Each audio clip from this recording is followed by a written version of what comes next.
سلامونه او نیکې هیلې د ما ټولو لرو برو افغانانو پښتنو خویندو ورونو. عمران خان وی پاکستان درې ټوټې کوي.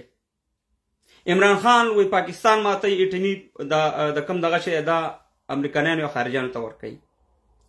نن زما موضوع په دې وانه ده چې پاکستان څوک ماتوي او پاکستان به د چا د لاسه ماتېږي.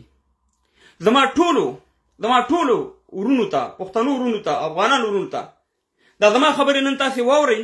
که زما پالوور هسئ او که پالوور مې ناست خیر، دا زما خبرې تاسې سره بیا د ریکارډ په ثبوت دا سره کېدی چې ما 3 کاله مخکې 4 کاله مخکې څه ویلي او هغه خبرې اوس رښتیا کېږي.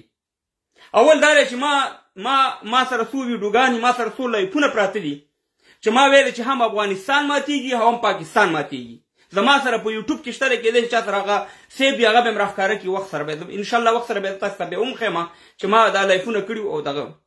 اوس خلک یا پنجابی یا د پاکستان پوجین دا خبره کوي چې عمران خان پاکستان ماتوي. ورونو دا خبره دروغ ده. عمران خان پاکستان نه ماتوي. همدغه پوجین به د پاکستان ماتوي، همدغه پنجاب به د پاکستان ماتوي. دا خبره زما یاد ساتئ. ګوره دلته صرف خبره دا ده چې د پښتون په غاړه کې دغه غاړه کوي څنګه ورواچي ماتېږي. خو پاکستان خو دا خو 100% کې حقیقت خبره ده چې پاکستان نه پاتې کېږي. بل تاسې زما مبارزه وګورئ، زما ښکته پښتنو ورونو، تاسې به ما سره بدې زما په مبارزه کې همیشه ما یو خبره کړې چې یا لوی افغانستان یا ځان ته پښتونستان. دا چغې ما همداسې نه والي. دا نن چې عمران خان کومه خبرې کوي دا 3 کاله مخکې ما دا خبرې کړي چې پاکستان په پاتې کېدو والا نه دی. په ایټم بم باندې څوک نه بچ کېږي. که ایټم بم خبره وی نو خو وروسته سره څومره ایټم بمونه څو ټوټې شو. برطانیه څومره لوی قدرت و څو ټوټې شو. همداسې عثماني خلافت، همداسې نور چې راوالي نو پاکستان خو یو معمولي خبره ده. او بل خبره دا ده چې کلم بنګلادیش د پاکستان جدا کېدو په هغه وخت کې دې پوجیانو د دې پښتنو په خلاف باندې یو دسیسه کړې وه. او هغه دا وه چې هغې وخت جرنال چې وګورئ هغه هم نیازی نومېدو. د نیازي په نوم یو جرنیل و چې کله د امریکې دسیسه وه چې بنګال د پاکستان نه جدا کړي. انډیا ته ویلې ته راشه، هلته امریکایانو ویلې چې موږ درځو کومک دپاره. اول ته د پاکستان 93,000 پوځ چې په تاریخ کې داسې کار نه دی شوی، 93,000 پوځ چې دی هغه انډیا ته تسلیم شو او بنګلادیش لاړ ورو ځان ته هېواد شو. د تاسې ته پښتنو ورونو ویم دا همغه پروګرام دی. دا غواړي چې تاسې دغه پښتون، دغه عمران خان، دغه نیازي، دغه امقه شی تکرار کړي. ما خو درته مخکې ویل چې پاکستان خو نه پاتې کېږي. دا 100% کې زما د خبرو سره به بعد د پی ټي ایم مرګړو یا نور مخالفت خودو. نن د عمران خان د خولې نه تاسې خپله واورئ چې دا د پوج یو دا د امریکې یو پروګرام دی. او زه تاسو ټولو ته پښتنو ته یو خبره کوم چې دوبۍ دومره ورکوټې ملک دی که نه دی ملک؟ دوبۍ دومره ورکوټې ملک دی که نه دی ملک؟ خلک پکې ولې خوشحاله دي؟ قطر دومره ملک دی که نه دی ملک؟ ولې پکې خلک خوشحاله دي؟ ابوظبي دومره ملک دی که نه دی ملک؟ ولې پکې خلک خوشحاله دي؟ نو که پاکستان اوس غټ دی څپي چې ته پکې نارې او دغی، نو دا بالکل د خارجیانو پروګرام دی. دلته واړه ملکونه جوړوي لکه څنګه چې دوبۍ ده، څنګه چې قطر دی، څنګه چې ابوظبي ده. په همدغه حساب باندې به دلته دغه افغانستان او پاکستان نه به همدغه شانې دغه جوړېږي. خیر چې زما خبرو سره ډېر خلک دا وایي چې دا څه بې ځایه لګیا دی، څه مهربانه دا څه شی وایي. خو ما چې الحمدلله څه په دې میډیا باندې خبرې کړي 95% زما خبرې تصدیق شوي او رښتیا شوي دي چې دغه پروګرام دی، دغه پروګرام به کېږي او دغه ملکونه نه به واړه ملکونه جوړېږي. اوس موږ ته څه پکار ده که موږ دا ویو چې یاره موږ د امریکې غلامان او پلان. زه تاسو ته یو خبره کوم چې دا ټوله دنیا غلامه ده.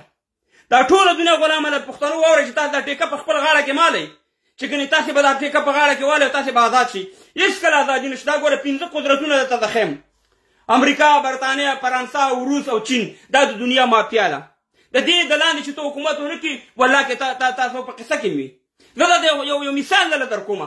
زه د ننګرهار د ولایت یم یا د خوست یا د بل ولایت. هلته به تاسې لیدلي چې په دې تیر حکومت کې جنګ سالارانو، ټوپک سالارانو په هر ولایت کې به 4-5 تاسې ما ته وښایه چې هغه 4-5 زورواکي یا جنګ سالاران په یو په بل باندې ورغلي یا یو بل سره دښمني کړې ده؟ نه ده کړې، ځکه د هغې خپل مفاداتو ولس بیا جنګو، عام ولس بیا یو بل سره جنګو. نو دغه ستر قدرتونه چې دي دا د دنیا مافیا ده، دا د دنیا دغه ده.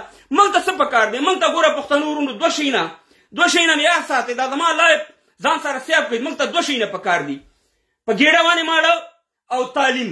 دغه زمونږ دغه دی نور به د دې شي نه تېرېږو چې موږ د پلاني غلام یو بستاني ټوله دنیا غلامي کوي ولې موږ ولې نه کوو اوس په دوبۍ غلامه ده موږ پکې مزدوري کوو که نه کوو قطر غلام دی موږ د هغې نه کومک غواړو که نه غواړو ترکیې دا ټول ملکونه چې دا د امریکې خصوصا د امریکې ډېر غلام هېوادونه دي نو افغانانو پښتنو ورونو زه تاسې ښکته پښتنو ورونو ته وایم چې تاسې سره بله لاره نشته چې تاسې ځان ته یو ولک یا پښتونستان یا لوی افغانستان دا زما خپله ریا ده زما خپل نظر دی زه په تاسې باندې نه دغه کوم خو پرونه پورې چې دا خبره ما کوله تاسې به ما ته په کیدای شي ما ته به بد رد لیکل یا کیدای شي ما ته به بله سترګه کاته خو زه دله قسم خورم چې ستاسې د خلاصۍ لاره همدا ده چې یا به ځان ته پښتونستان جوړوو یا به لوی افغانستان جوړېږي د دې نه بله لاره نشته ګورئ که موږ چېرته په میلیونهاو کسان پښتانه بیا موږ قرباني ورکړو بیا موږ مړه شو او اخره کې دا کار کېږي نو ولې د هغې نه مخکې چې موږ ژوندي پاتې شو او موږ تعلیمونه وکړو په ګېډه باندې ماړه شو ولې موږ او تاسې هغه قدم نه الو نو موږ او تاسې له پکار دا ده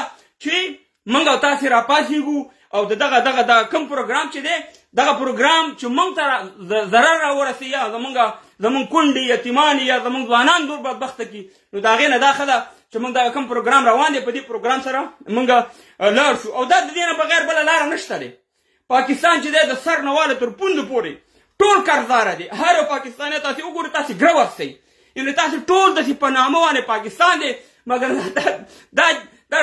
دا ټول د بل چا دی دا ټول د هر شی د بل چا دی ستا جرنیل د بل چا دی ستا اکثر سیاستمداران د بل چا دي ستا د پوجیان ګوره دغه ستاسې پوجیان غټ پوجیان چې دي غټ جنرالان چې دي دا وګوره چې د ټول غټه غله دي مګر همدې چې غلا وکړي کوم دي ته راځي همدې اروپاین ملکونو ته راځي یا به استرالیا کې ژوند کوي یا به امریکا کې ژوند کوي یا به برطانیه کې ژوند کوي یا به په سعودي کې ژوند کوي یا به بل کې ژوند کوي نو خبره دا ده چې تاسې ډېره قرباني د پاکستان دپاره ورکړه ځکه ستاسې پلار نیکونو دا قرباني ورکړې ده موږ او ستاسې پلار نیکونه یو موږ او تاسې ټولو قرباني ورکړې زه تاسې یو خبره کوم چې پنجابی ذهني د زړه مکمل دا په غلامۍ کې پیدا شوی په غلامۍ کې مړ کېږي مګر موږ او تاسې چې یو په ازادۍ کې پیدا شوي ازادي خوښوو خو ازادي څه رقم ازادي خوښوو هسې د نامه ازادي ده هسې د خولې ازادي ده دا موږ اوس هم موږ چې یو موږ ازاد نه یو افغانان یو نو ګوره دا خبرې هغه خبرې دي چې دا د ازاد افغان یو خبرې دي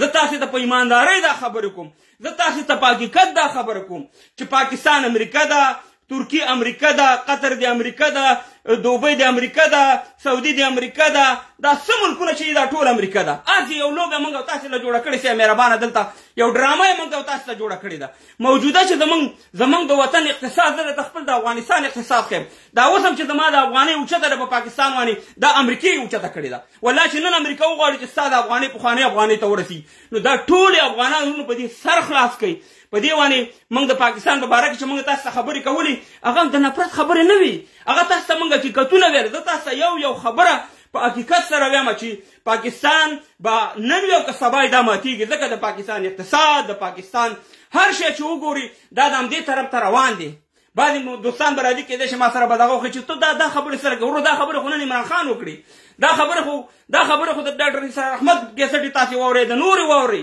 نو خبره دا ده چې په دې پاکستان کې نه تا ازادي لیدی شي پښتونه ته یې واوره تا ته ویم زما نور قومونو سره څه کار نشته دی په پاکستان کې هغوی به خپل کار کوي ځکه ما ته اولت لري نه پکې تعلیم کولی شي نه پکې پرمختګ کولی شي نه پکې سه مهربانه د مسافرۍ نه خلاصېږي نه دې ولږه ختمېږي یو شی دې مولا کې په دې پاکستان کې ستا وشي تر عمره پورې به موږ بدبخته یو ګورې اوس په دې 21مه صدۍ کې موږ ګیس نه لرو موږ برق نه لرو موږ ایجوکیشن نه لرو ژبې ده نه هغسې دا ټول په دې باندې ځان پوه که زه دا خبرې چې کومه دا زه د فیسبوک ته څه دغه دا اوس هم زما په خدای قسم دی چې زما مېلمانه او ما ټیم نیوز ته رالم ځکه چې دا ډېر مهم ټیم و ځکه دا مبارزه زه یو جهاد ګڼم یوازې دغه نه ده چې د امریکني او د پنجابي په ټوپک باندې خپل پښتانه خپل افغانان وژنم او هغې ته بیا د جهاد رنګ ورکوم دا یو عظیم جهاد دی څوک به د قلم د لارې کوي څوک به د خبرو د لارې کوي څوک به وروره کومک کوي څوک به شیر کول کوي څوک به کمنټونه کوي نو خبره دا ده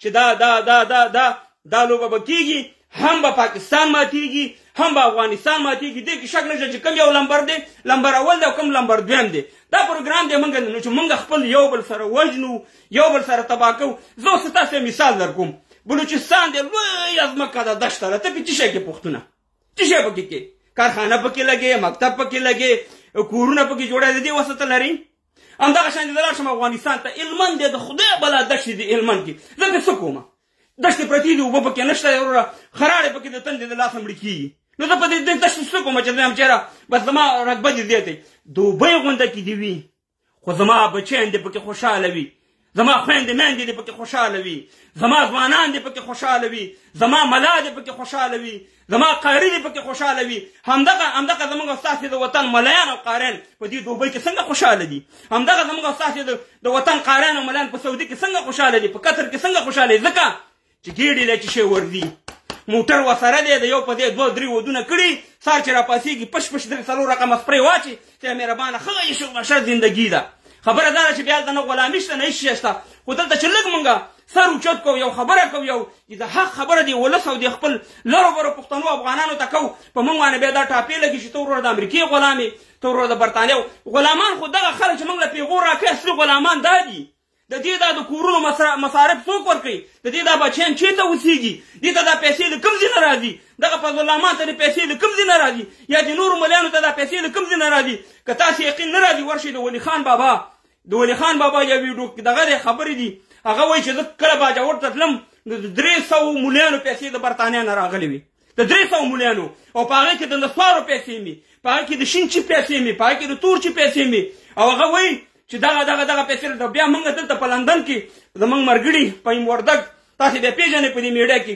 هغه سرچ کوه او لایبرري ته لاړو هغه ډاکومنټس یې راویسته چې واقعي هغه ملیانو ته پیسې رسېږي نه تلي یا افغانانو پښتنو ورونو موږ 20 کاله زموږ په کابل کې امام چې و هغه انګرېز و 20 کاله موږ دغه مقتدیانو موږ هغې پسې مونځ کوو زموږ خبره دا ده چې دا د غازي امان الله خان د وخت نه تر اوسه پورې غازي امان الله خان ګوره چې دلته وطن جوړو دا دغه کوو هغې ته همدغه ملا همدغه خلک ورته راجي کړه دا خبرې تاسو ته ما 20 ځل کړي ده د دې په غلامان د پلار نیکه په کور کې د غازي امان الله خان په خلاف باندې فتوا ورکړ شوه د دې په غلامان په کور د دې په غلامان نیکه دغه تری چې و هغې 1400 پښتانه شهیدان کړي بیا ورته انګرېزان ایوارډ ورکړو دا هغه خبرې چې دې تاسو ته کومه د دې په خاطر باندې چې ستاسې ماغزه خلاص شوه ورونو زه د نفرت خبره نه کوم زما د خیبر پښتونخوا ورونو زما خبره نه مه ځان وژنئ مه بېځایه دا کوئ تاسو سره بل اپشن نشته دی کوم خبره چې کوي چېرې مریم نواز د نواز شریف لور چې وایي چې عمران خان چې دی پاکستان ماته یو داسې پاکستان هم دا تاسې ماتوئ پاکستان هم دا تاسې او ستاسې پوځ یې ماتوي تاسې باجوای ماتوي عمران خان یې نه ماتوي تاسې غواړئ چې موږ پښتانه بیا دا کوي ما یو لایب کړی چې کله عمران خان په چوکۍ کېناستو زه په سویزرلینډ کې وم په هغې وخت کې دا خبرې ما کړي دي خو خدای دې وکړي چې هغه لایب زما ګودو ته راشي او دې تاسو ته د شیر کومه نورې ویډیوګانې زما شته دی چې ما دا خبرې کړي دي چې هم به افغانستان به ټوټې کېږي هم به پاکستان ټوټې کېږي ځکه چې دې خلکو له د کنټرول بیا اسان وي د دې خلکو په لاس د موږ څه څه شی دی موږ سره او بله ورځ یو غټ مولوي صاحب اوچت شو وایي ساعت مې د کافرو جامې مې د کافرو موبایل مې د کافرو لپټاپ مې د کافرو موټر مې د کافرو تیاره د کافرو وروسته یې مهربانه بوټان مې د کافرو هر شی د کافرو نو موږ څه شی لرو موږ کوم اقتصاد لرو موږ کوم داسې برنامه لرو یا کوم داسې موږ او تاسې سیاسي دغه لرو څه شی لرو موږ مسلمانانو سره خو هېڅ شی نه دی پاتې همدغه ترکي چې تاسې ویاوئ چې آزاد هېواد دی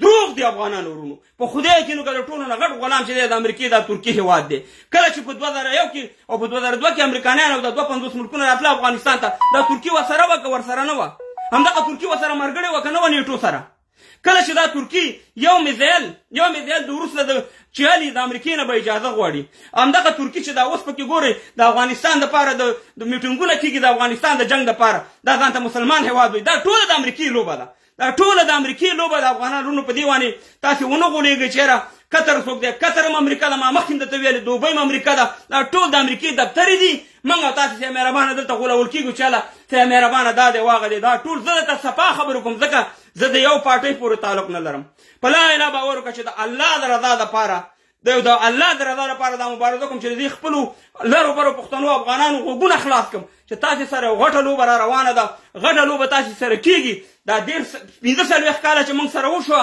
دا موږ د وروس او د امریکې په جنګ کې ځان ور واچو لکه څنګه اوس وګورئ یوکرین ته وګوره په یوکرین کې وګوره څه حال یوکرین وکړو ټولې دلته دومره ګراني ده په برطانیه کې یقین وکړه چې ژوند سخت شوی دی دا د چا د لاس امریکې وګوره مجبوره کړه دغه یې مجبور کړو یوکرین روس یې مجبور کړل چې جنګ شروع کړو اوس ولې امریکا د روس سره جنګ نه کوي هېڅکله دا نه کېږي ورونو زه دا یو څو مثاله در کوم وروسته امریکې خلاف دی که نه دی؟ ولې دا طالبان په رسمیت نه پیژني؟ ولې د طالبانو سره کومک نه کوي که دا شي ته خلاف وي؟ ولې چین چې دی د روس سره د امریکې سره خلاف دی؟ ولې دا د طالبانو حکومت په رسمیت نه پیژني؟ ولې طالبانو سره کومک نه کوي؟ خو دا ټول یو دي، دا ټول یو دي. دا موږ او تاسې لوبه شروع کړې.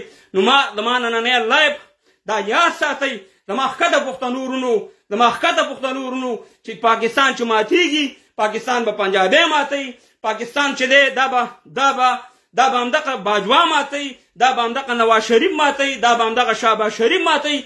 ځکه دې پلار په نیکه غلامان تېر شوي، د دې وجود کې غلامي ده او پاکستان همداسې نه پاتې کېږي، پاکستان به ماتېږي. خو صرف او صرف د دې لپاره دا ډرامه جوړوي چې صرف پښتنو ته دا بدنامي راوړي چې یاره عمران خان نیازی او پښتنو وګوره پاکستان یې مات کړو. نو په 1901 کې ډرامه وکړه او اوس هم تاسو سره دا ډرامه روانه ده. نو دا زما د زړه خبرې وي چې ما تاسې ته وکړي. الله دې وکړي چې په تاسې باندې ښه لګېدلي. خو دا یاد ساتئ چې نن دی او که سبا دی وایي د عمر د زرغونشاه دی. نو دا فیصله به ښکته پښتانه کوي او پام کوئ چې یو بل پسې په دې ټیم کې د یو بل په خلاف نشي. خدای ته وګورو، د یو بل په کمعقلتوب ونه کوي. ګوره موږ چې همیشه وال شوي یو، موږ چې همیشه تباه شوي یو، د خپل پښتنو بې اتفاقۍ او دغه تباه او برباد کړي یو. خپل اتفاق اتحاد چې د هر پارټۍ پورې ستاسې تعلق وي. خو دې وخت کې صرف پښتون د یو کېدل پکار دي، یو ځای کېدل پکار دي. 2% به تا سره پنجاب ولاړي، نه دی ولا کې کشمیری په قصه کې دی، نه دی ولا کې سندھی په قصه کې دی، نه دی ولا کې بل قوم په قصه کې دی. دا جنګ چې دی دا د پښتون او د پنجاب دی. دا جنګ چې دی د ازادۍ او د غلامۍ دی. خو موږ ویل چې موږ د غلامي کوو. ولې مستقیم د امریکې نه کومه؟ ولې مستقیم د برطانیې نه کومه چې زه بیا دلته راځم د پنجابي غلامي کومه؟ نو ولې د امریکې غلامي ښه نه ده بیا چې ډایرکټ وکړم؟ نو خبره دا ده چې زما دې خبره باندې تاسې ځان پوه کړئ ورونو. موږ غلامي نه خوښوو، موږ دا آزاد ژوند خوښوو. افغانان نیچرل داسې پیدا دي. خو اوس دا دنیا دا سیستم داسې دی چې هېڅکله دا نه کېږي چې ته موږ صاحب رمضان ته یو جدا دغه جوړ کړو. صاحب مهربانه چېرې موږ به اقتصاد هم یا داسې مضبوطه دی، یا داسې وروره ټکنالوژي مضبوطه ده، یا داسې د هر شي نه دغه. نن زموږ د ځوانانو وګوره څه حال دی په سعودي کې، په دوبۍ کې څه حال دی، په پاکستان کې څه حال دی، په کراچۍ په لاهور کې ټول چوکیداران کې ټول پښتانه در او خاورې په سر باندې دي. نو خبره دا ده چې دې ملکونو سره به خامخا څه به وړي. دې ته غلامي هم نشي ویل کېدی او دې ته غلامي ویل کېږي. نو دواړه هغه خلکو ته چې هغه دروغ وایي چې موږ ازادي، هغسې دروغ وایي. دا ته رښتیا خبره کوم. دې خلکو سره به لینډ وړي چې لینډ ویلی ته حکومت نشي کولی. ته ولا کې نه تعلیم وکړي، ته ولا کې نه پرمختګ وکړي، ته رانه ولا کې دغه اوس هم زه تاسو ته دا په ګرنټۍ وایم چې د پاکستان اکثره مدرسو سره دغه د کفارو هېوادونه کومک کوي. تاسو ځان به دا خبره نن بد ولګي، خو دا خبره به سبا تاسو ته په ثبوت ورسي چې د پاکستان ډېرې غټې مدرسې دي چې هغې ته فنډینګ د دې یهودو نه دي. نو خبره دا ده چې دغه ټول تاسو په دروغ باندې لګېدي، په حقیقت تاسو ته نه وایي. زه تاسو ته حقیقتونه وایم، حالانکې دې خبرو کې ډېر مشکلات وي. خو ما دا خپل مشکلات، دا خپل ژوند د لرو بر افغانانو پښتنو دپاره وقف کړی دی چې که مړ کېږم څومره به ژوندی یم زه؟ 10 کاله 15 کاله 20 کاله بیا به مړ کېږم. د دې هېڅ زه پروا نه ساتم. خو د تاسو ته صفا خبرې کوم، سپینې خبرې درته کوم. که څوک د خفه کېږي که خوشحالېږي، زه دا وایم چې پاکستان نه پاتې کېږي، یا به لوی افغانستان جوړېږي، یا به ځان ته پښتونستان جوړېږي. او الحمدلله زما د پښتانه چې د ښکته پښتانه دي، دومره تعلیم لري، دومره زده کړه لري، دومره قابلیت لري چې انشاءالله د دوبۍ نه به دغه پښتونخوا ښه جوړوي. انشاءالله د قطر نه به دا خپله پښتونخوا ښه جوړوي. نه پنجابی تا پرېږدي په مخ کې. پنجابی چې دلته کله انګریزان واته نو دته دا وظیفه ورکړه چې دا پښتون به داسې په سر باندې ټکې، سر دنه اوچت نه کړي، نه دنه خپله ژبه ترقي وکړي، نه دنه پرمختګ وکړي، همیشه به ټکې. ځکه موږ هغې وخت کې جنګونه دې خلکو سره کړي. نو دا د هغه بدلېل یم. دومره لای په زما او زه تاسو سره رالمه، په الله هم سپارمه. ښه وخت ولرئ. خو د پاکستان بچ کېدل ډېره مشکله ده. دا د عمران خان خبرې نه دي، یا دا د عمران خان دسیسه نه ده، دا د امریکې ده. او په باجوا او په نواز شریف او په شهباز شریف باندې عملي کوي. خو صرف دا ګل زمونږ په غاړه کې راکړي چې موږ ورور سي امیر بدنام کړي. نو دا خبرې چې ما پرونه پر کولې، زه به انشاءالله تاسو ټول لایفونه وښیم چې 2 کاله 3 کاله ما مخکې دا خبرې کړي. اوسنۍ زما دا خبرې نه دي. په الله سپارمه. ښه وخت ولرئ. زنده باد لر او بر یو افغان. زنده باد آزاد پښتونستان یا لوی افغانستان. او انشاءالله دا ټکه پورې به دا حاصل کوو. دلته به انشاءالله بیا پنجابی په ویزه راځي. په الله سپارمه.